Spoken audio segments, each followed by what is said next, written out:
تو یہ آیت پڑھنی ہے، 70 بار درود پاک پڑھنا ہے، پھر انشاءاللہ فرشتے نے اللہ نے چاہا تو یہ کہنا ہے کہ اے فلاں اللہ پاک تجھ پر رحمت نازل فرمائے، تیری کوئی حاجت اب باقی نہیں رہنی انشاءاللہ، یعنی حاجتیں پوری ہو جائیں گی۔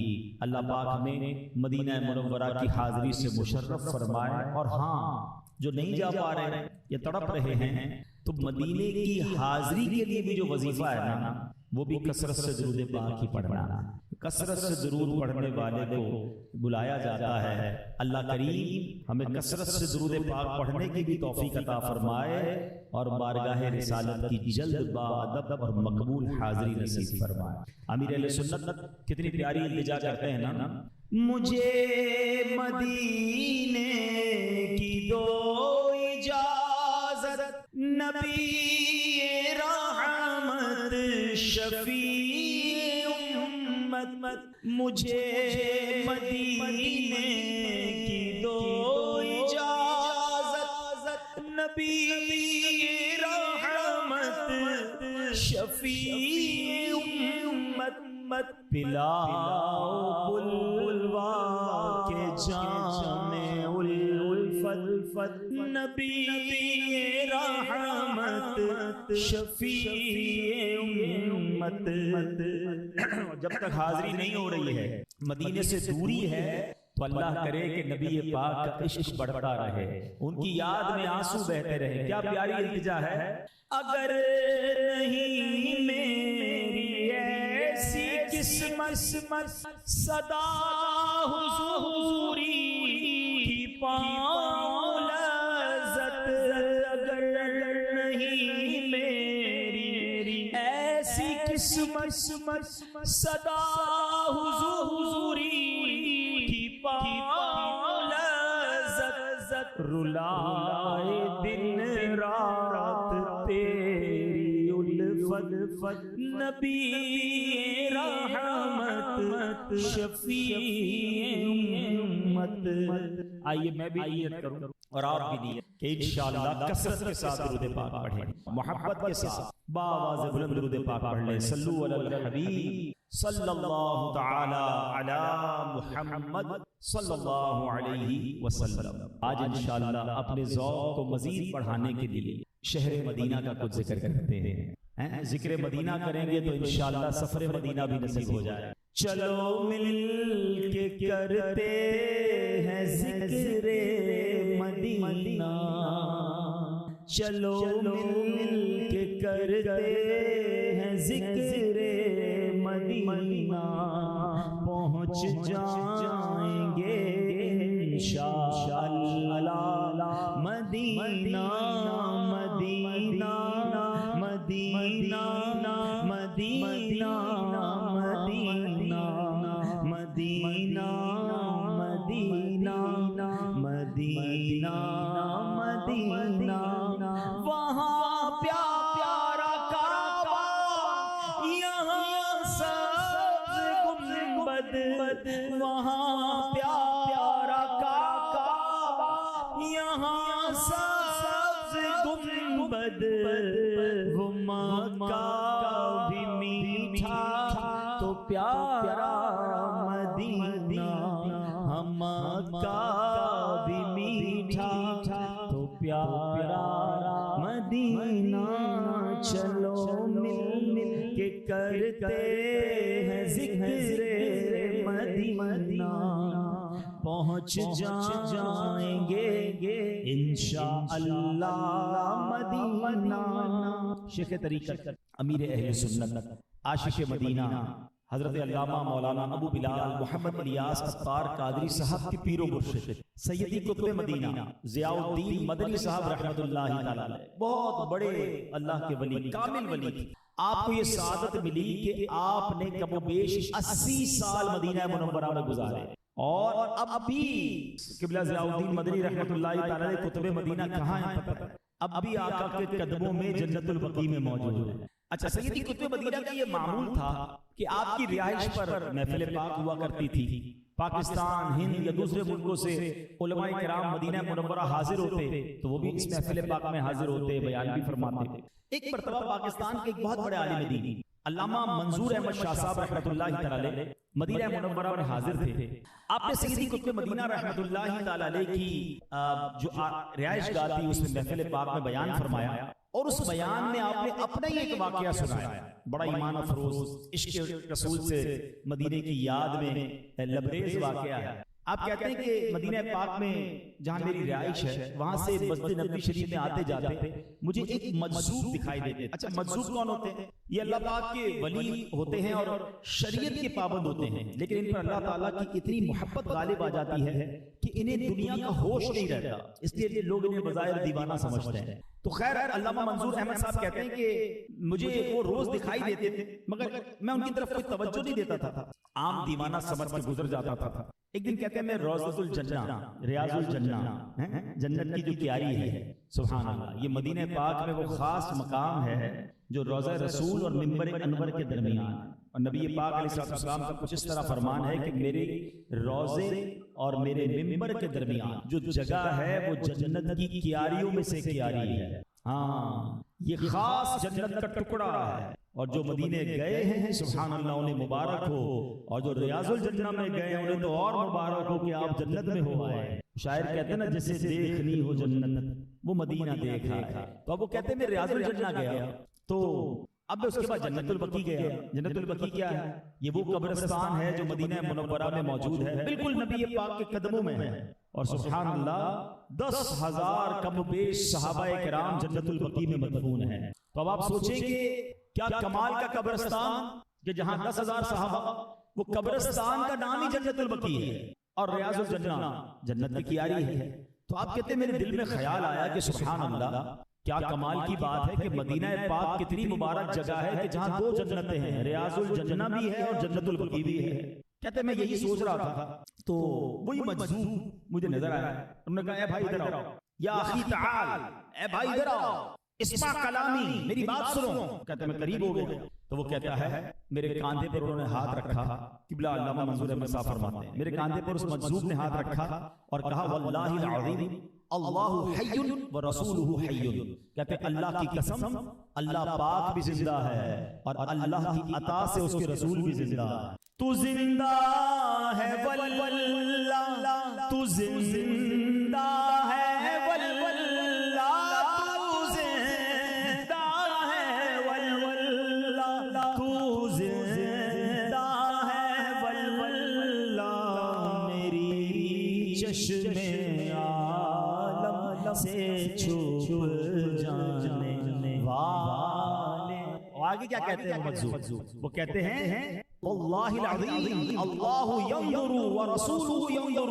کہتے ہیں اللہ پاک کی قسم اللہ پاک بھی دیکھ رہا ہے اور رب کی عطا سے اس کے رسول بھی دیکھتے ہیں. اور پھر یہ قسمیں اٹھانے کے بعد وہ مجذوب مجھے کہتے ہیں واللہ العظیم المدینۃ کلھا جنت الفردوس. سنو سنو, مدینے میں دو جگہ نہیں بلکہ پورا مدینہ ہی جنت ہے, وہ بھی جنت الفردوس ہے. اچھا آپ کہتے ہیں میرے تو دل میں خیال آیا تھا نا کہ مدینے میں تو دو جنتیں ہیں, جنت البقیع بھی ہے, ریاض الجنہ بھی ہے.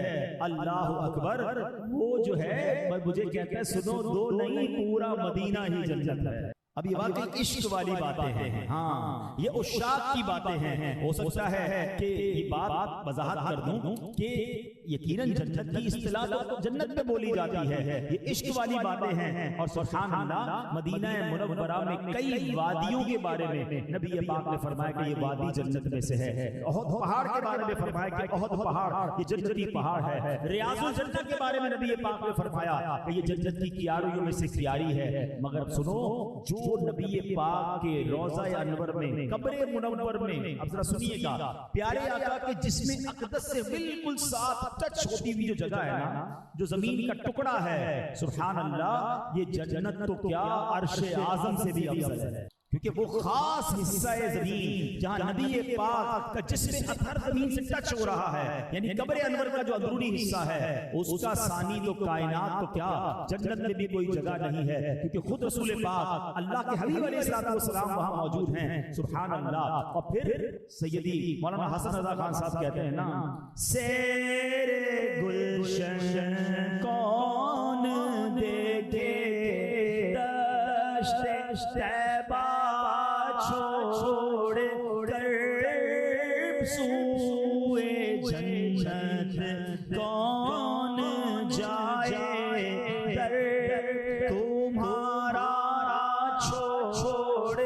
دل میں خیال آ رہا ہوگا کہ جنت سے زیادہ مدینے کا ذکر بار بار مدینے کی بات کیوں کرتے ہیں. آؤ میں آپ کو امام بخاری کے بھی استاد سبحان اللہ محدث عبد الرزاق رحمۃ اللہ تعالی نے ایک حدیث پاک ذکر کی ہے. وہ حدیث سنیے گا, بڑی مشہور حدیث شریف ہے. صحابی رسول حضرت جابر رضی اللہ تعالی عنہ نے بارگاہ رسالت میں حاضر ہوئے اور عرض کیا یا رسول اللہ صلی اللہ تعالی علیہ وسلم, اللہ پاک نے سب سے پہلے کیا چیز پیدا فرمائی؟ تو نور والے آقا مدینے والے مصطفیٰ صلی اللہ علیہ وسلم نے فرمایا ہوا نور نبی کا یا جابر, یعنی اے جابر اللہ پاک نے جو سب سے پہلے چیز پیدا فرمائی وہ تمہارے نبی رسول ہاشمی صلی اللہ علیہ وسلم کا نور مبارک ہے. ہم ویسے نہیں کہتے اول کی آمد مرحبا, ہو سکتا ہے کسی کے ذہن میں سوال آتا ہو نبی پاک تو آخری ہے, یہ اول کی آمد مرحبا کیوں کہتے ہیں؟ ارے میرے آقا اول بھی ہے, ان کی جو تخلیق ہوئی ہے وہ سب سے پہلے ہوئی ہے, اور وہ دنیا میں جو تشریف لائے ہیں وہ سب سے آخری نبی بن کے آئے. اب سنو, جب یہ بات کہتے ہیں اے جابر اللہ نے سب سے پہلے اگر کوئی چیز پیدا فرمائی تو تمہارے نبی کا نور ہے. پھر رسول اکرم علیہ السلام نے مزید فرمایا اللہ پاک نے اس نور کو پیدا فرما کر 12,000 سال مقام قرب میں رکھا, پھر اس نور کے 4 حصے کیے, اس کے 3 حصوں سے عرش, کرسی اور عرش اٹھانے والے فرشتے پیدا فرمائے, اور اس نور پاک کے 4تھے حصے کو پھر 12,000 سال تک مقام میں محبت میں رکھا.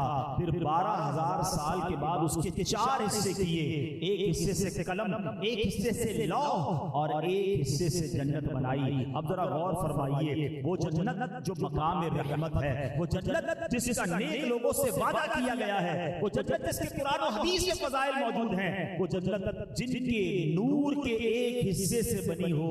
ارے وہ نور والے آقا صلی اللہ علیہ وسلم جس شہر میں موجود ہیں اسے مدینہ کہا جاتا ہے. یعنی آقا علیہ السلام کے نور کے ایک حصے سے جنت بنائی گئی ہے, تو یقیناً جنت کا بڑا مقام ہے. مگر بتاؤ نا, جہاں نور والے آقا موجود ہوں اس مدینے کا عالم کیا ہوگا, ہے اس شہر کی برکتوں کا عالم کیا ہوگا. سبحان اللہ. سیدی اعلیٰ حضرت جو ہے, کیا بات ہے اعلیٰ حضرت کی, کمال کی بات لکھتے ہیں. آپ فرماتے ہیں اتنا جب بلندی جنت پہ کس لیے, بہت بلند ہے جنت, بہت بڑا مقام ہے.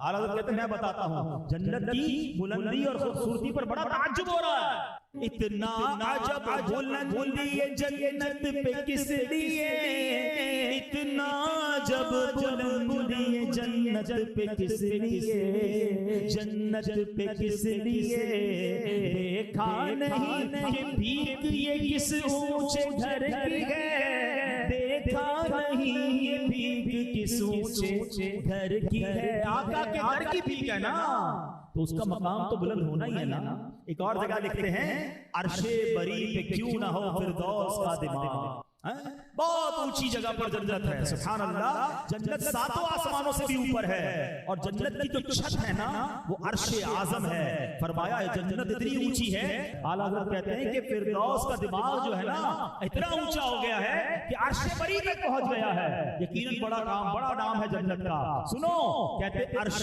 بری پہ کیوں نہ ہو فردوس کا دماغ, اتری ہوئی شبیہ تیرے بام و در کی ہے. کیا بات ہے مدینہ پاک کی. سبحان اللہ. ابھی جب تک نبی پاک مدینے میں ہیں ہم مدینہ مدینہ کرتے رہیں گے, مدینے کی حاضری کو تڑپیں گے, اور جب میرے آقا مدینے سے جنت میں چلے جائیں گے تو ہم جنت میں آقا کے پیچھے پیچھے چلے جائیں گے.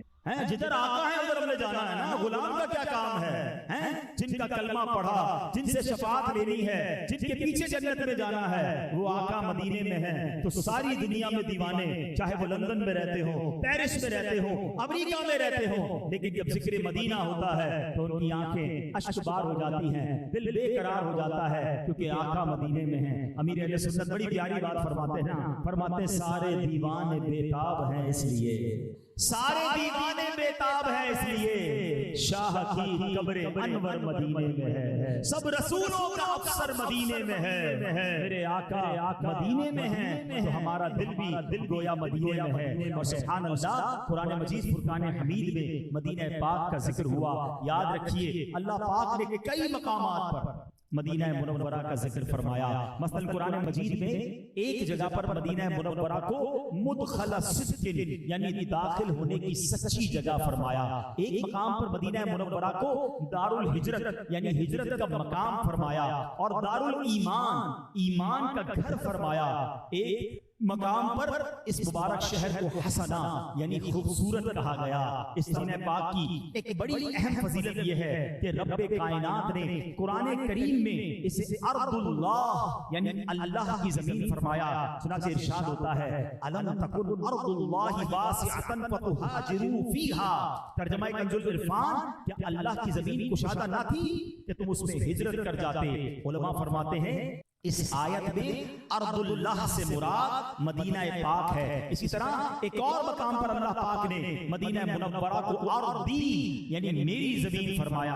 ارشاد ہوتا ہے یا عبادی الذین آمنوا ان ارضی واسعۃ فایایا فاعبدون، اللہ فرماتا ہے میرے مومن بندو بے شک میری زمین وسیع ہے تو میری ہی بندگی کرو۔ سبحان اللہ، تفسیر صراط الجنان میں ہے یہ آیت مکہ مکرمہ میں موجود ان کمزور مسلمانوں کے حق میں نازل ہوئی جنہیں وہاں رہ کر اسلام پر عمل کرنا، اسلام کی تعلیمات کو پھیلانا اور زندگی کو گزارنا بڑا مشکل تھا، خطرہ تھا، تکلیفیں تھی، تنگی میں تھے۔ اللہ پاک نے ان کو تسلی دیتے ہوئے فرمایا اے میرے بندو میری عبادت تو ضروری ہے، یہاں رہ کر نہیں کر سکتے تو مدینہ شریف ہجرت کر جاؤ کہ وہ وسیع زمین ہے۔ اللہ اکبر، ذرا سوچئے مدینہ مدینہ ہے اور اس کا ذکر قرآن میں بھی موجود ہے، اور مدینہ صحابہ کرام جب وہاں گئے، خود نبی پاک وہاں گئے تو کس طرح مدینے والوں نے ویلکم کیا۔ اور جب سے میرے آقا مدینے گئے ہیں سبحان اللہ، جب سے قدم لگے ہیں رسالت مآب کے، جب سے قدم لگے ہیں رسالت مآب کے، جنت بنا ہوا ہے مدینہ حضور کا۔ اس کے بعد سے جو اسلام پھیلا ساری دنیا میں، اللہ اکبر۔ اور آج بھی مدینے میں کوئی گناہگار پہنچ جائے، آج بھی مدینے میں کوئی دنیا بھر کا ستایا ہوا پہنچ جائے، دل کو ایک ٹھنڈک اور ایک قرار مل جاتی ہے۔ جیسے یہ بندہ تھکا ہوا ماں کی گود میں پہنچتا ہے اسے سکون ملتا ہے، مدینے میں اس سے زیادہ سکون ہے۔ کیا خوبصورت بات اعلیٰ حضرت لکھتے ہیں مدینے کے خطے خدا تجھ کو رکھے، مدینے کے خطے خدا تجھ کو رکھے، غریبوں فقیروں کے ٹھہرانے والے، غریبوں فقیروں۔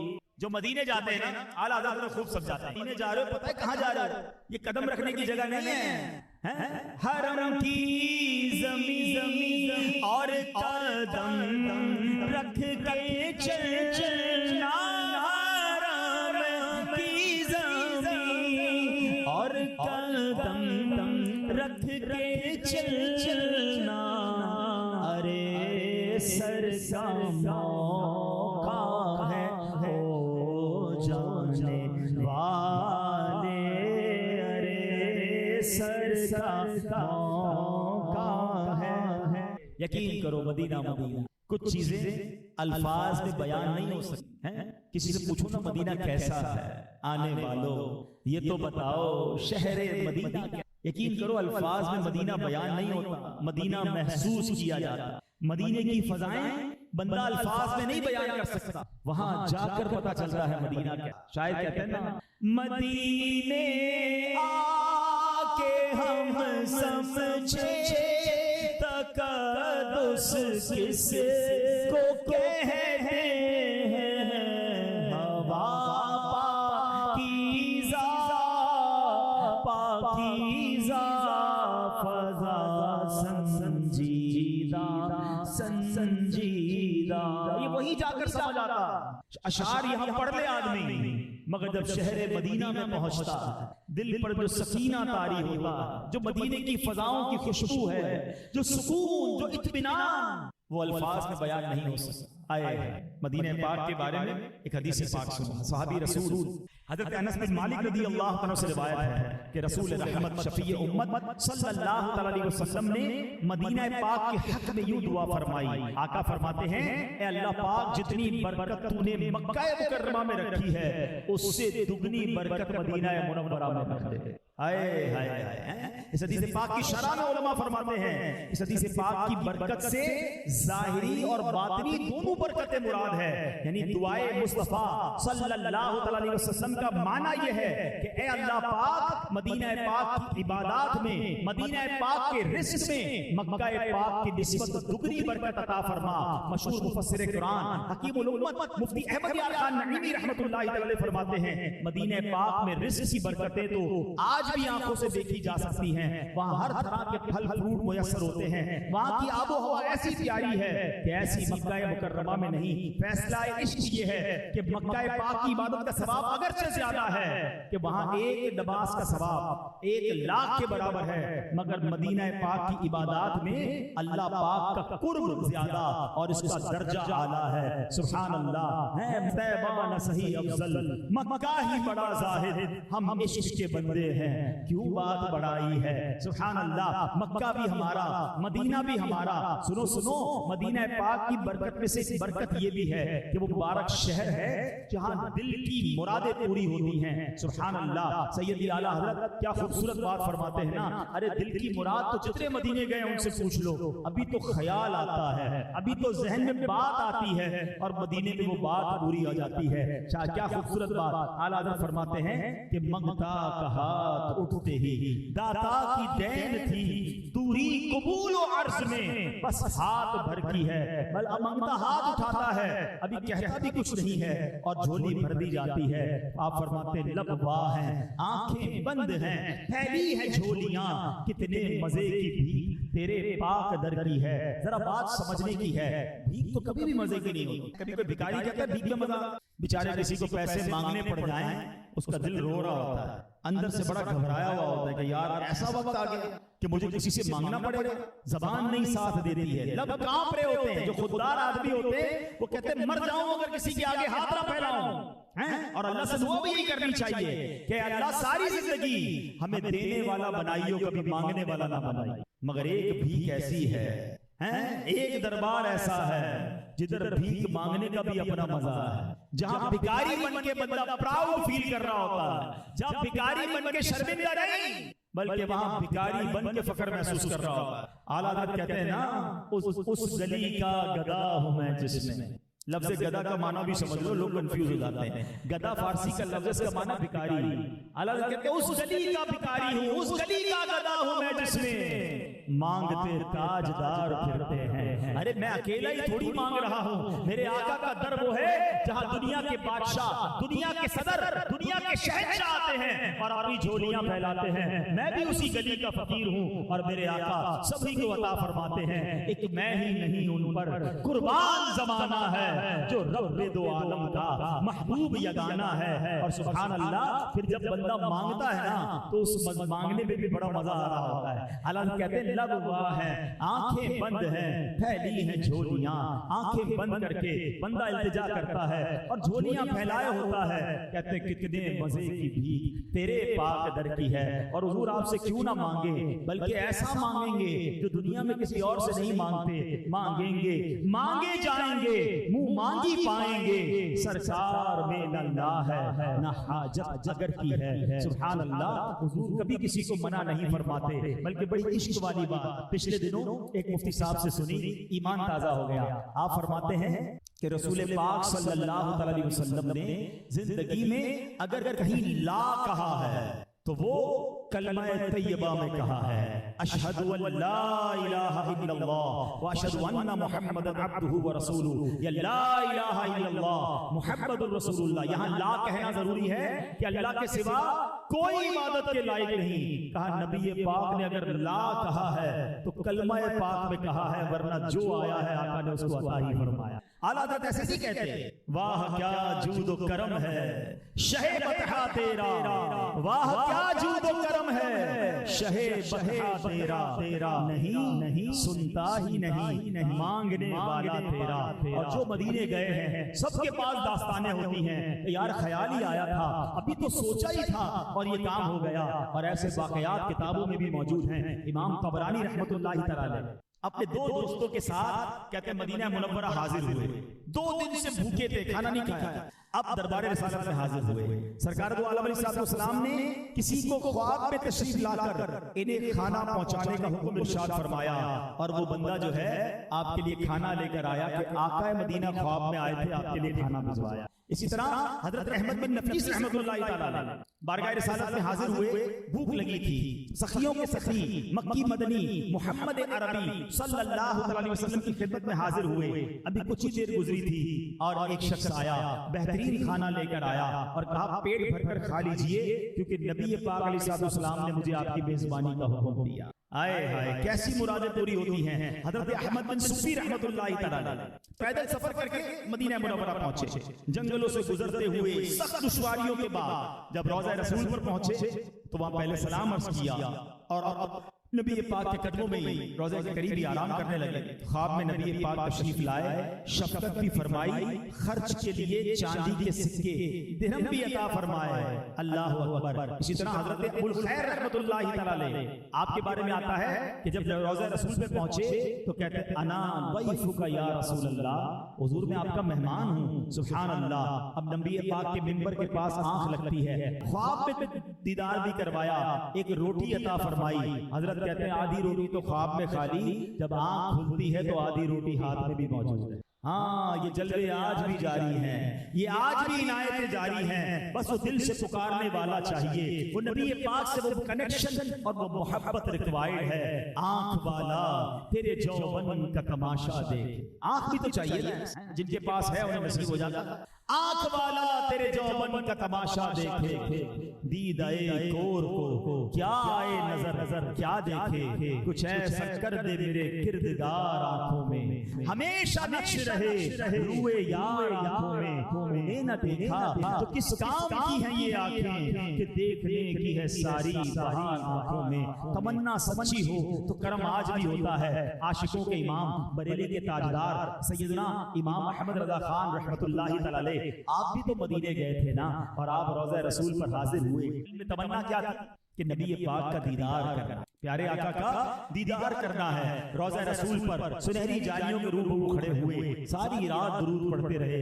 یاد رہے عاشقوں کو آزمایا جاتا ہے، ان کی تڑپ کا امتحان لیا جاتا ہے۔ سبحان اللہ۔ آپ روتے رہے، درود پڑھتے رہے، ساری رات ہو گئی، آپ کو دیدار نصیب نہ ہوا، اور اب سیدی اعلیٰ حضرت تو کمال ہے نا، آپ نے قلم اٹھایا اور کمال کا استغاثہ، کمال کا کلام لکھا۔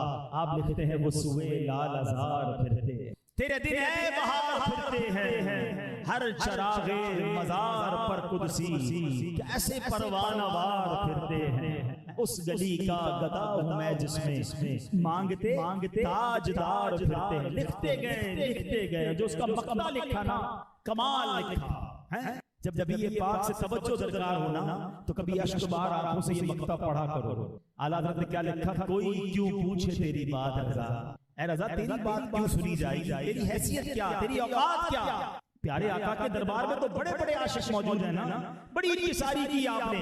کیا کہتے ہیں، کوئی کیوں پوچھے تیری بات رضا، تجھ سے کتے ہزار پھرتے ہیں۔ جب اس انکساری کا، اس عاجزی کا مظاہرہ کیا تو سنو نبی پاک نے کیسا کرم کیا کہ بریلی کے تاجدار ہمارے امام کو جاگتی آنکھوں سے اپنا دیدار عطا فرمایا۔ ہاں دیدار آج بھی ہوتا ہے، کرم آج بھی ہوتا ہے، بس مانگنے والا چاہیے، سچا بھکاری چاہیے، کرم آج بھی ہوتا ہے۔ اللہ پاک آج ہمیں مدینہ منورہ کی ان مبارک باتوں کے برکت سے جلدی جلدی حاضری مدینہ بھی نصیب فرما۔ ایک اور جگہ نبی پاک علیہ السلام فرماتے، بخاری شریف کی حدیث ہے، آقا فرماتے المدینہ کالکیری تنفی خبثها وینسع طیبها۔ آقا فرماتے مدینہ بھٹی کی طرح ہے جو لوہے کے میل کو دور کر دیتی ہے اور اچھے کو خالص کر دیتی ہے. سبحان اللہ. یہ بھی مدینہ پاک کی نرالی شان ہے. مشہور مفسر قرآن حکیم الامت مفتی احمد یار خان نعیمی رحمۃ اللہ تعالی علیہ فرماتے ہیں، اشارہ میں فرماتے ہیں، معلوم ہوا کہ زمین مدینہ میں کھوٹوں کو نکالنے، گھروں کو چھانٹ لینے کی تاثیر شروع ہی سے ہے اور آخر تک رہے گی. جو منافق یا غیر مسلم وہاں مر بھی جائے، وہاں دفن بھی ہو گئے، ان کی لاشیں وہاں سے نکال دی گئیں. غرض کے زمین مدینہ کسی منافق کو زندگی میں ہی نکال دیتی ہے اور کسی کو بعد موت نکالتی ہے. ہاں، قرب قیامت میں چھانٹ کا اثر نمودار ہوگا جسے ہر شخص اپنی آنکھ سے دیکھ لے گا. میرے پیارے اسلامی بھائیوں، دجال نے آنا ہے. یاد رہے، قیامت سے پہلے دجال نے آنا ہے. ایک مرتبہ نبی پاک علیہ السلام نے خطبہ ارشاد فرمایا. اس دوران آپ علیہ السلام نے 3 مرتبہ فرمایا یوم الخلاص وما یوم الخلاص. صفائی کا دن کیا ہے؟ اللہ اکبر. صحابہ نے کہا حضور، اس سے یوم الخلاص سے، صفائی کے دن سے کیا مراد ہے؟ پیارے آقا نے فرمایا کہ قیامت کے قریب دجال آئے گا اور احد پہاڑ پر چڑھ کر مدینہ طیبہ کی طرف دیکھے گا اور اپنے ساتھیوں سے کہے گا تم وہ سفید محل دیکھ رہے ہو، یہ احمد مجتبیٰ کی مسجد ہے صلی اللہ علیہ وسلم. پھر دجال مدینہ پاک میں آنے کی کوشش کرے گا، مگر مدینہ منورہ کے سب راستوں پر فرشتے حفاظت کے لیے موجود ہوں گے، لہذا دجال داخل نہیں ہو سکے گا. اب مدینہ پاک کے قریب ایک خالی زمین پر ٹھہرے گا. پھر مدینہ منورہ میں 3 زلزلے آئیں گے.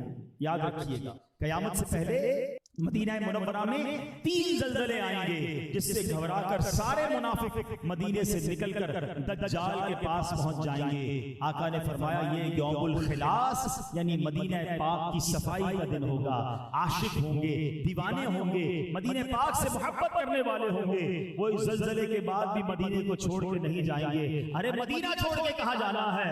اگر موت نے بھی آنا ہے تو اس سے اچھی جگہ کون سی ہے؟ آقا فرماتے ہیں جس کا مضمون ہے کہ تم میں سے جس سے ہو سکے وہ مدینے میں مرے، کہ جو مدینے میں مرے گا میں اس کی شفاعت کروں گا. تو جو سچے ایمان والے ہوں گے وہ ان زلزلوں سے بھی مدینہ کو چھوڑ کر نہیں جائیں گے اور منافق مدینے سے نکل جائیں گے. سبحان اللہ. کیا خوبصورت بات شاعر لکھتے ہیں نا، ٹھکانہ مل گیا ہے فاتح محشر کے دامن میں، مدینہ چھوڑ کر اب ان کا دیوانہ نہ جائے گا. مدینہ چھوڑ کر اب ان کا دیوانہ نہ جائے گا.